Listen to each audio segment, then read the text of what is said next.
जी, अस्सलाम वालेकुम।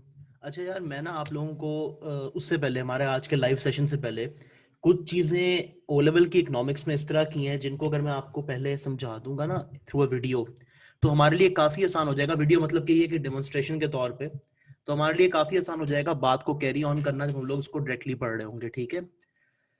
सबसे ज्यादा मसला स्टूडेंट्स को आता है इकोनॉमिक्स के अंदर। जब भी हम इकोनॉमिक्स की बात करेंगे ना, डायग्राम्स की अंडरस्टैंडिंग में, डायग्राम्स को किस तरह बनाना है, कौन सी डायग्राम का क्या मतलब है, क्या कोई डायग्राम दूसरे से लिंक्ड है नहीं है, ये तमाम चीजें जो है स्टूडेंट्स को काफी वो करती हैं, मसला क्रिएट करती हैं।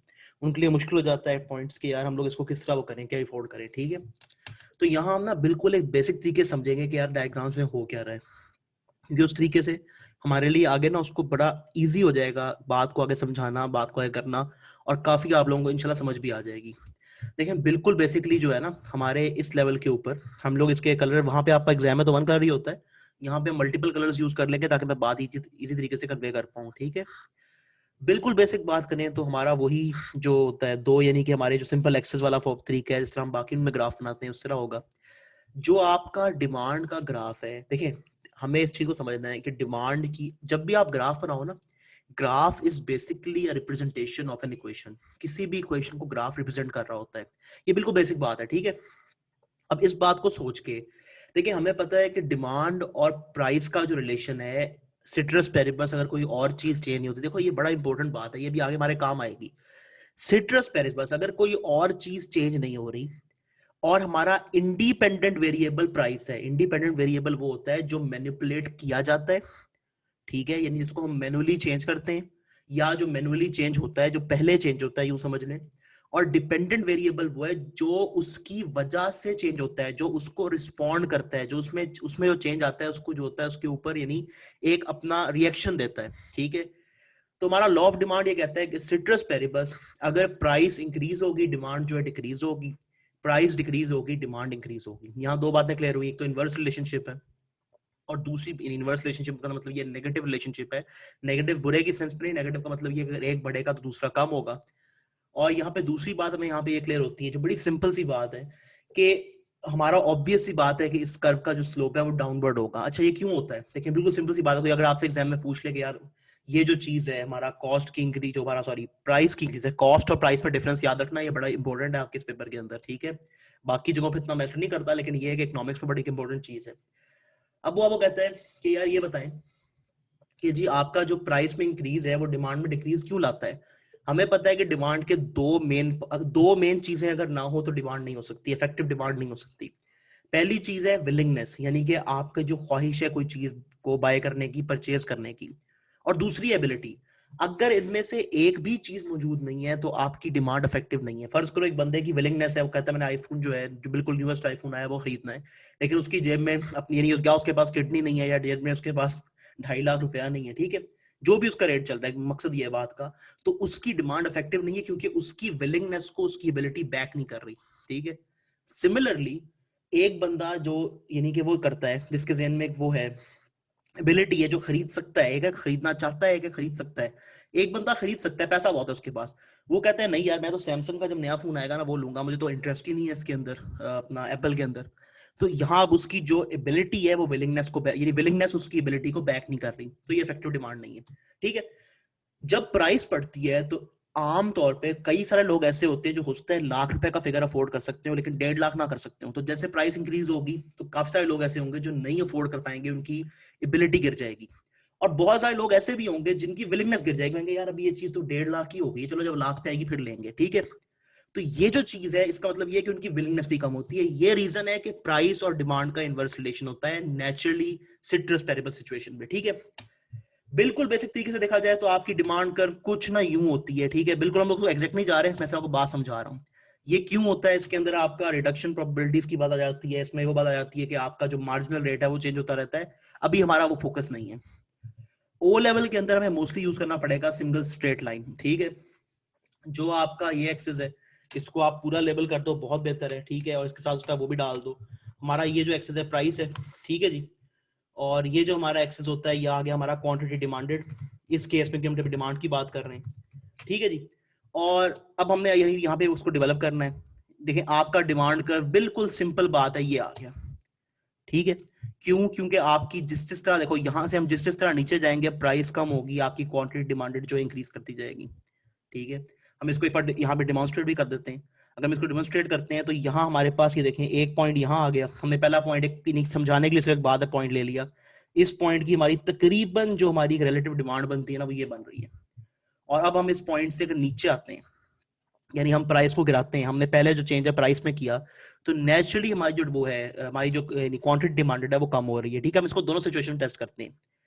फर्ज करो एक बच्चे यहाँ क्वेश्चन पूछते सर P1 होता है, P2 से स्टार्ट करते हैं, P0 से। बेटा जिससे भी स्टार्ट करो ना, P0 से करो या 1 से, अगला उससे एक इंडेंट करके एक ज्यादा करके लिखते ना, दैट्स ऑल। आप 0 से करो, 1 से कोई मैटर नहीं करता।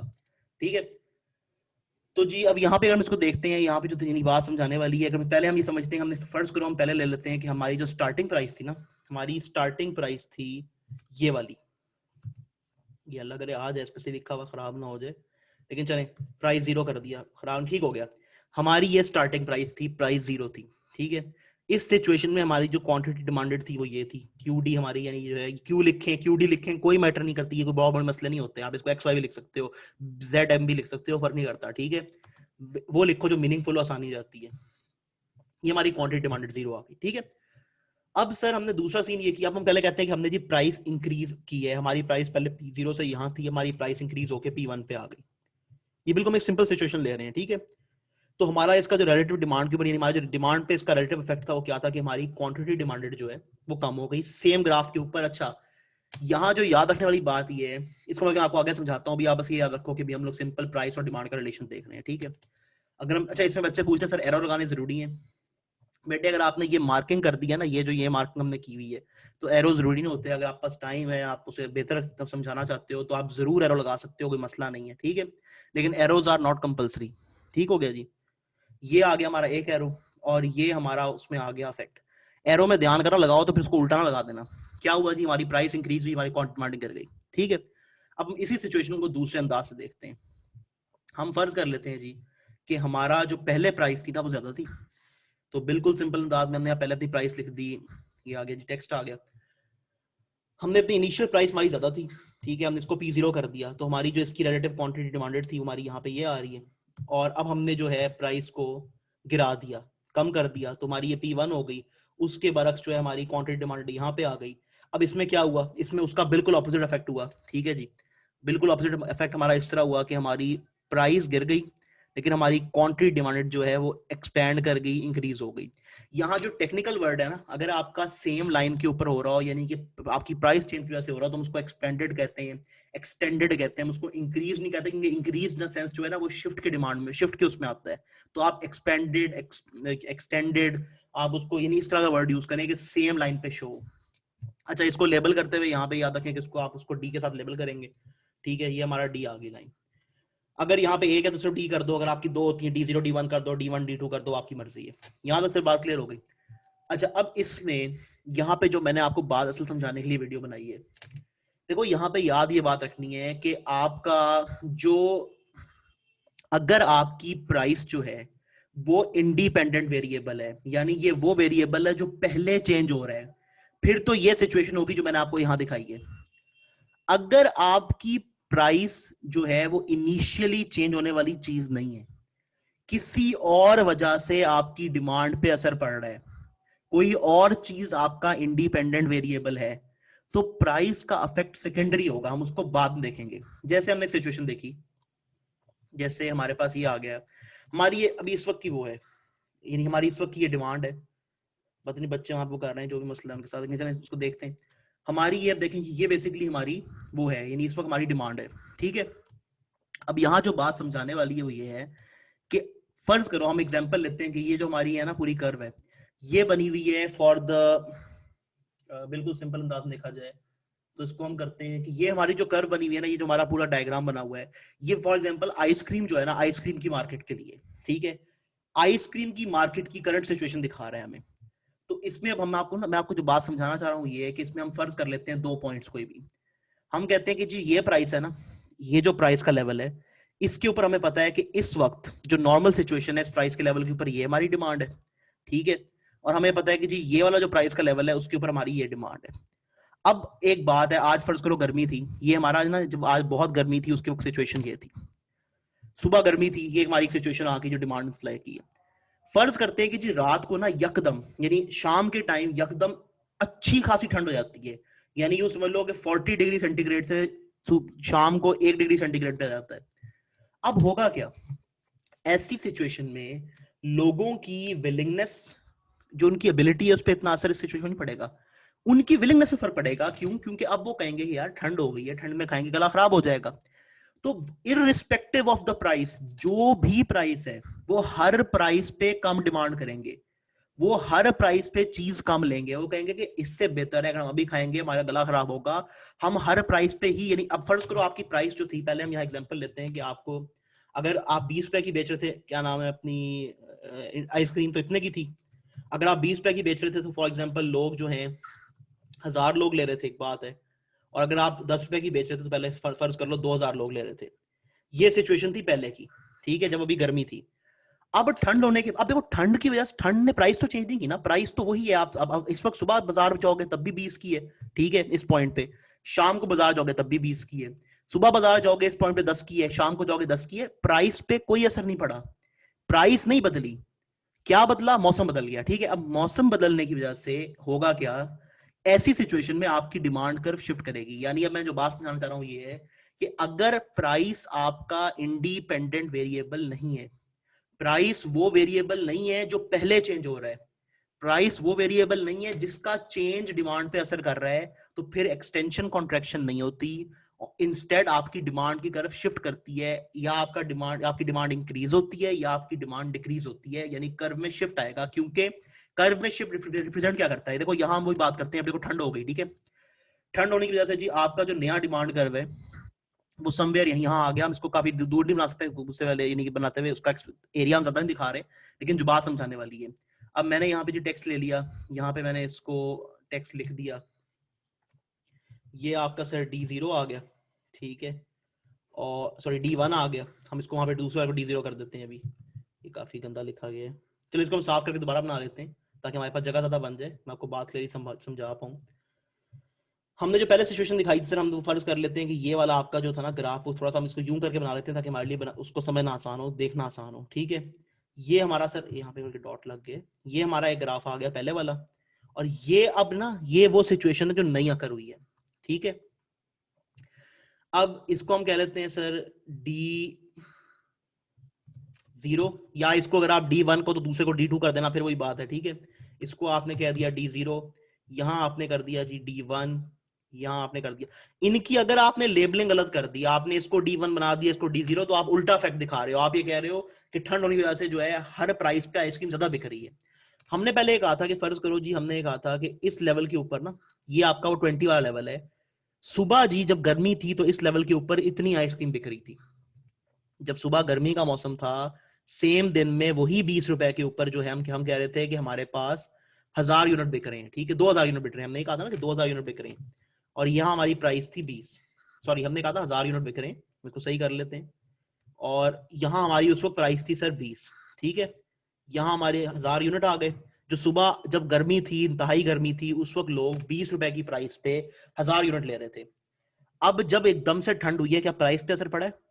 प्राइस पे कोई असर नहीं पड़ा इस पॉइंट पे, सिर्फ मौसम तब्दील हुआ है, लेकिन मौसम की तब्दीली ने लोगों की विलिंगनेस कम कर दी। वो कहेंगे भाई गला खराब होगा, हम क्यों खाएं।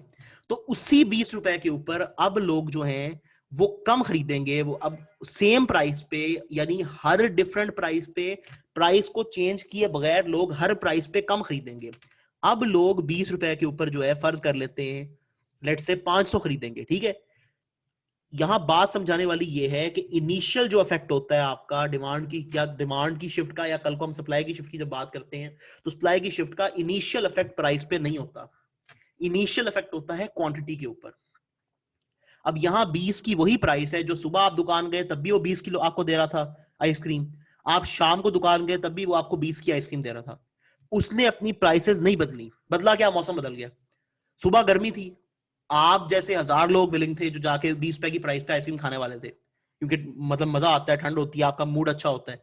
अब रात को हो गई है ठंड, तो आप जैसे सिर्फ 500 लोग हैं जो जाके ना आइसक्रीम खाएंगे 20 रुपए पे, उसी 20 रुपए पे, क्योंकि उनको गला नहीं खराब करवाना, उनको जरूरत नहीं है ठंड में, वो कहेंगे भी हॉट कॉफी पीते हैं जाके। ये है जो बेसिक डिफरेंस है आपका डिमांड की शिफ्ट में और आपकी डिमांड की एक्सटेंशन या कॉन्ट्रैक्शन जब शिफ्ट होता है तो उसको इंक्रीज या डिक्रीज कहते हैं, जो बात आने वाली है यहाँ पे। यहाँ तक बात सर क्लियर हो गई? अच्छा मुझे यहाँ सोचने थे, मैंने आपको और क्या बात यहाँ बतानी थी। यही अगर आपकी फर्ज करो सुबह ठंड थी, शाम को गर्मी होती है, तो ऑब्वियस ही बात है कि आपका डिमांड ये 0 हो जाएगा, ये 1 हो जाएगा, ये आपका उसमें चेंज आ जाएगा।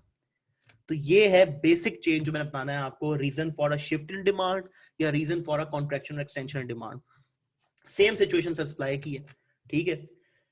सप्लाई में आप देखते हो उसके प्रोड्यूसर के परस्पेक्टिव से, ठीक है जी, हम इसको यहाँ पर लेबल कर लेते हैं, तब भी वहां भी प्राइस हमारा एक मेन फैक्टर है, और यहाँ हमारा आ गया क्वांटिटी सप्लाइड, ठीक है।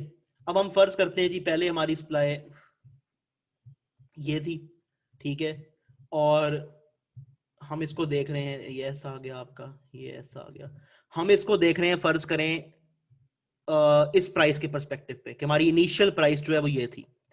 हमें पता है कि जब सप्लाई जो हमारी इसमें अब law of supply law of demand का उल्टा है, ये पॉजिटिव रिलेशनशिप प्रपोज करता है। रीजन क्या है कि जब एक सप्लायर को ज्यादा प्राइस मिलेगी तो उसकी एबिलिटी बढ़ जाएगी सप्लाई करने की, क्योंकि वो कॉस्ट कवर कर पाएगा, वो ज्यादा प्रोडक्शन कर पाएगा, वो इन्वेस्टमेंट करने के पैसे आ जाएंगे उसके पास, वो ज्यादा प्रोडक्ट निकाल सकेगा। तो ज्यादा प्राइस पे सप्लायर ज्यादा सेल करना चाहता है, सिट्रस पेरिबस। सिमिलरली सप्लायर की विलिंगनेस बढ़ जाएगी। अगर उसने फर्ज करो माल जमा किया, देखिए प्रोडक्शन और सप्लाई में फर्क है। प्रोडक्शन वाला माल जो ही मार्केट में आए वो होल्ड भी किया जा सकता है, रोका भी जा सकता है।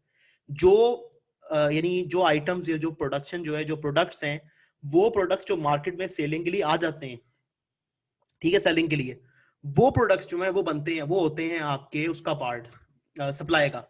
अब एक बंदा जो है उसने फर्ज करो 1000 यूनिट मार्केट में लाया हुआ है, 1000 यूनिट रोके में है, प्राइस 20 रुपए है, अब एकदम से प्राइस 30 रुपए पे आ गई, तो वो कहेगा यार ठीक है 10 रुपए एक्स्ट्रा मिल रहे हैं पर प्रोडक्ट, चलो जी निकालो, बाकी निकाल दो, तो उसकी विलिंगनेस भी बढ़ जाती है, ठीक है। अब हमने कहा जी इनिशियल सिचुएशन हमारी ये हमारी इनिशियल ये हमारी सॉरी इनिशियल जो है वो सप्लाई है, उसकी प्राइस है जो उसको प्रोडक्ट की ऑफर हो रही है, ठीक है। ये हमारा पी आ गया, P0 आ गया, क्योंकि हमें यहाँ पे एक और डायग्राम ड्रॉ करना है, सॉरी वो ड्रॉ करना है, सिचुएशन ड्रॉ करनी है। QS जो है वो आपका ये 0 आ गया, ठीक है। अब हमने कहा जी हमारी जो प्राइस है वो इंक्रीज कर गई, यानी अब वही प्रोडक्ट जो है वो थोड़ा सा ज्यादा प्राइस बिकने लग गया है, तो सप्लायर ऑब्वियसली उसकी एबिलिटी बढ़ गई, उसकी विलिंगनेस भी बढ़ गई वो निकालने की, प्रोडक्ट सेल करने की। अब वो सेम यानी इंक्रीज प्राइस के ऊपर सेम कर्व पे ज्यादा निकालेगा प्रोडक्ट, ठीक है। तो ये हमारा जी दूसरी सिचुएशन आ गई।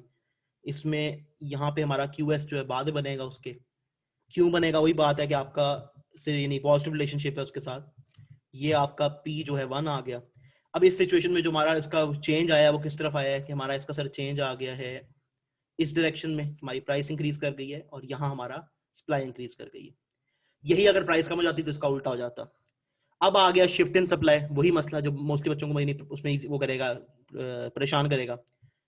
शिफ्ट इन सप्लाई ये कि प्राइस नहीं चेंज हुई, किसी और वजह से सप्लायर की विलिंगनेस एंड एबिलिटी या तो बढ़ गई है या कम हो गई है। जैसे कॉस्ट ऑफ प्रोडक्शन इंक्रीज कर जाती है।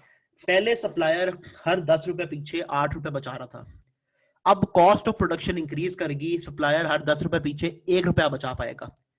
उसको इस चीज से सरोकार नहीं है कि प्राइस क्या है, प्राइस जितनी भी होगी वो हर प्राइस पे कम सेल कर पाएगा। क्यों? यूं समझे, मेरे पास फर्ज करें 1000 रुपए थे, एक प्रोडक्ट जो है वो मुझे प्रोडक्शन जो थी, यानी मैं फर्ज करें 1000 रुपए इन्वेस्ट करता हूँ, एक प्रोडक्ट मैं बनाता हूँ, वो प्रोडक्ट जो है मुझे प्रोडक्शन में उसको 100 रुपए लगते हैं, ठीक है।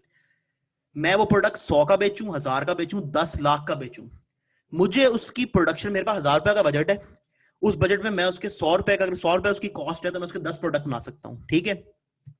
अब ये होता है कि फॉर एनी रीजन कोई सलाब आ जाता है, कोई नेचुरल रिसोर्स खराब हो जाते हैं, मेरा रॉ मटेरियल नहीं मिल रहा, उस वजह से अब मैं अब जो है उसकी प्रोडक्शन कॉस्ट बढ़ गई 300 पे या फर्ज करें 200 पे। अब मैं उन्हीं 1000 रुपए के बजट में सिर्फ 5 प्रोडक्ट बना पाऊंगा, तो ऑटोमेटिकली मेरी प्रोडक्शन जो है, जो मेरी प्रोडक्शन है और यानी उसका जो आगे रिजल्ट होगा, मेरी जो सप्लाई है वो कम हो जाएगी, ठीक है। प्राइस का सरोकार नहीं है, प्राइस वहीं खड़ी है, लोग मुझे वही उसके 120 रुपए ऑफर कर रहे हैं प्रोडक्ट के। देखो मैं आपको बात समझाना चाह रहा हूं, हम ये फर्ज करते हैं कि ये आ गया आपका, हम मेरे एक प्रोडक्ट की प्राइस ना 120 रुपए है, ठीक है, और मुझे 120 रुपए पे जो है मैं इतनी सप्लाई कर रहा हूं। हम यहाँ पे लिख लेते हैं फॉर अपने बेनिफिट के लिए कि यार मैं ना प्राइस है 120 और मैं सप्लाई कर रहा हूं इस वक्त 10 प्रोडक्ट्स। रीजन क्या है कि मेरी जो प्रोडक्शन कॉस्ट है वो मुझे पड़ती है, मेरे पास 1000 रुपए का बजट है, ठीक है, मैं 1000 रुपए लगा सकता हूँ प्रोडक्शन पे, और मुझे हर प्रोडक्ट जो मैं बनाता हूँ मुझे पड़ता है 100 रुपए का, ठीक है, तो मैं 10 प्रोडक्ट बना सकता हूँ इस बजट के अंदर। ये मेरी सिचुएशन आ गई, 10 प्रोडक्ट बनाए, मैं इसमें 10 प्रोडक्ट सेल करने के विलिंग हूँ 120 की प्राइस पे। अब मसला ये हुआ कि प्राइस वहीं खड़ी है, लेकिन मेरा जो नेचुरल, मेरा जो रॉ मटेरियल था वो खराब हो गया, मुझे रॉ मटेरियल अब महंगा, मुझे बाहर से इंपोर्ट करना पड़ रहा है, पहले मुझे लोकल मिल रहा था, मुझे महंगा पड़ रहा है। तो अब मैं वही 1000 रुपए के बजट पे, मुझे अब जो मेरा टोटल कॉस्ट ऑफ प्रोडक्शन है वो पर यूनिट 100 रुपए इंक्रीज होगी, 200 पे आ गई, ठीक है। तो इसका मतलब ये है कि मैं वही 1000 रुपए के बजट पे सिर्फ 5 प्रोडक्ट्स प्रोड्यूस कर पाऊंगा, ठीक है, और उनको आगे मार्केट में ला पाऊंगा फॉर सेलिंग। प्राइस वहीं खड़ी है, लोग मुझे वही 120 ऑफर कर रहे हैं, लेकिन इशू क्या है, इशू मेरी प्रोडक्शन का उसमें आ गए। यहाँ इसको अवॉइड करने के लॉस हो रहा है, लॉस का कंसेप्ट यहाँ पे अप्लाई नहीं होता, हम इसको चाहे तो चेंज भी कर सकते हैं, जो मैं बात समझाना चाह रहा हूँ उस पर फोकस करें। यहाँ लॉस की बात मैं नहीं कर रहा, प्राइस वहीं खड़ी है, हम इस प्राइस को फर्स्ट 1200 समझ लेते हैं, वो मसला नहीं है, प्राइस को आप यहाँ पे रेलेवेंट समझो, प्राइस वहीं खड़ी है, मसला आया प्रोडक्शन कॉस्ट का। तो अब क्या होगा, अब मेरी सप्लाई कर वापस शिफ्ट कर जाएगी, बड़ा शिफ्ट इसलिए दिखा रहा हूँ कि मैसेज शिफ्ट आएगा सेम प्राइस के ऊपर, प्राइस में कोई फर्क नहीं है, लेकिन मैं उससे आधे प्रोडक्ट्स प्रोड्यूस कर पाऊंगा, यानी कि मैं उसमें से सिर्फ 5 प्रोडक्ट्स जो है प्रोड्यूस और सप्लाई कर पाऊंगा। मेरी विलिंगनेस एंड एबिलिटी कम हो गई है, प्राइस की वजह से नहीं, कॉस्ट, मेरी कॉस्ट बढ़ गई है, मेरा रॉ मटेरियल खराब हो गया, मुझे महंगा मिल रहा है। अच्छा, एक होता है बच्चे कहते हैं सर ये बिल्कुल एग्जैक्ट बनाना जरूरी है, अगर बेटा आप इलास्टिसिटी का ग्राफ बना रहे हैं ना, प्राइस इलास्टिसिटी का ग्राफ बना रहे हैं, तो उसमें आपको सिर्फ जो इनका कर्वेचर होता है, कर्व जो है वो सही दिखानी जरूरी होती है, कि ये ना आपकी जो परफेक्टली इलास्टिक वाली वो है वो आपकी सीधी खड़ी कर दो आप, या परफेक्टली इलास्टिक को यूं खड़ा कर दो, वो गलत हो जाएगा। अगर आप इलास्टिसिटी नहीं दिखा रहे तो, और सिर्फ आप ये दिखा रहे हैं कि आपने कोई वैसे डायग्राम दिखा रहे हैं, तो स्केच करना होता है, स्केच और ड्रॉ में फर्क ये है, ड्राइंग होती है एग्जैक्ट के बिल्कुल आधा आधा फर्क हो दोनों के बीच में, ये 10 था ये 5 था, और जो आपकी स्केचिंग है उसमें सिर्फ वैल्यूज मैटर करती हैं, अगर आप वैल्यू से दिखा देते हो, इफेक्ट सही दिखा देते हो, आपका जो यानी उसका वो है प्रोजेक्शन सही है, तो फिर कोई इशू नहीं। तो ये बात क्लियर हो गई हमारी शिफ्ट की, और यहाँ इसको हम वो कर लें, इसको लेबल कर लेते हैं, ये अब हमारा S1 हो जाएगा, वहां हम 0 लगा देते हैं, ये हमारा S1 हो गया, यहाँ हम इसको 0 लगा देते हैं, यहाँ हम इसके साथ S0 लगा देते हैं। अब इसमें जो बात समझाने वाली है वो ये है कि हमारा यहाँ पे नेट इफेक्ट ये हुआ कि हर प्राइस के ऊपर whatsoever will be the price, हमारी सप्लाई कम होगी होगी क्योंकि हमारी कॉस्ट बढ़ गई है, ठीक है। ये है सर वो बेसिक कॉन्सेप्ट जो बच्चों को कई बार समझ नहीं आता, जिसकी वजह से हमारे पेपर गलतियां होती हैं। मैं एक वीडियो खत्म कर रहा हूँ यहाँ पे, नेक्स्ट बनाता हूँ अगले कॉन्सेप्ट के ऊपर, लेकिन यहाँ मैंने आपको एक बेस बात क्लियर कर दी है जो उसमें समझने वाली थी, ठीक है जी। इसको मैं अपनी अपलोड करता हूँ, मैं नेक्स्ट लगाता हूँ ताकि साथ साथ स्टूडेंट्स को देख सके।